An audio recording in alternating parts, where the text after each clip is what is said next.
Assalamualaikum warahmatullahi wabarakatuh. Perkenalkan, nama saya Muhammad Amir. Saya dari program studi D3 Analis Kesehatan, Fakultas Kesehatan Masyarakat Universitas Indonesia Timur. Nah, pada kesempatan kali ini saya akan membawakan sebuah video presentasi yang berjudul Identifikasi Bakteri pada Makanan untuk melengkapi tugas bakteriologi teori. Nah, untuk lebih jelasnya simak video berikut ya. Identifikasi bakteri pada makanan. Nah, pertama-tama, alangkah baiknya kita mengetahui definisi bakteri itu sendiri. Apakah bakteri itu? Bakteri adalah kelompok organisme yang tidak memiliki membran inti sel. Organisme ini termasuk ke dalam domain prokariota dan berukuran sangat kecil, serta memiliki peran besar dalam kehidupan di bumi. Selanjutnya kita masuk kepada jenis-jenis bakteri pada makanan. Jenis-jenis bakteri pada makanan terbagi menjadi dua, yaitu bakteri yang menguntungkan dan bakteri yang merugikan. Bakteri yang menguntungkan pada makanan. Yang pertama yaitu Lactobacillus acidophilus. Adalah salah satu jenis bakteri yang menguntungkan yang digunakan untuk menangani infeksi bakteri di vagina dan diberikan dokter secara suppositora atau tabung khusus yang dimasukkan ke dalam vagina atau anus untuk memasukkan obat. Selanjutnya yaitu Lactobacillus salivarius. Probiotik ini dipercaya dapat membantu menghambat pertumbuhan Helicobacter pylori, yang merupakan bakteri yang memicu terjadinya tukak lambung. Selanjutnya yaitu Lactobacillus plantarum. Lactobacillus plantarum adalah bakteri yang menguntungkan dengan cara membantu meningkatkan imunitas untuk melawan infeksi bakteri penyebab penyakit. Dan yang terakhir yaitu Bifidobacterium bifidum. Bakteri yang menguntungkan manusia satu ini dapat membantu melawan bakteri yang tak sehat.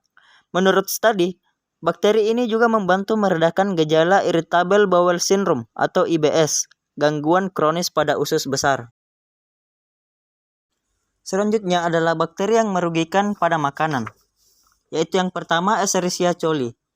Bakteri Escherichia coli hidup di organ dalam hewan seperti sapi, kambing, dan domba.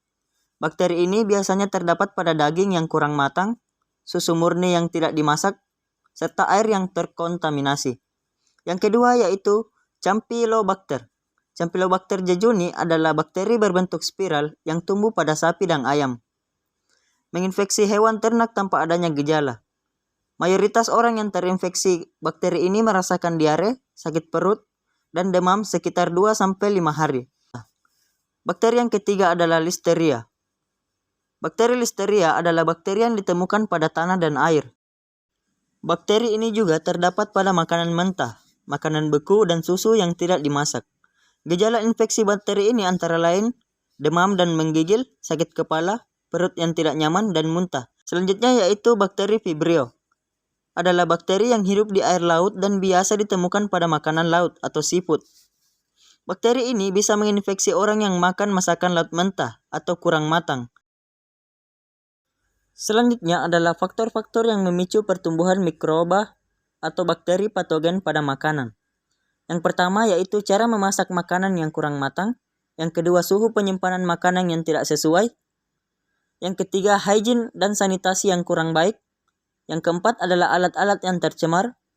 Selanjutnya, pengawetan pangan yang tidak baik. Dan terakhir, kesehatan personal kurang baik. Terima kasih telah menonton videonya. Mohon maaf bila ada kekurangan. Sekian dari saya. Assalamualaikum warahmatullahi wabarakatuh.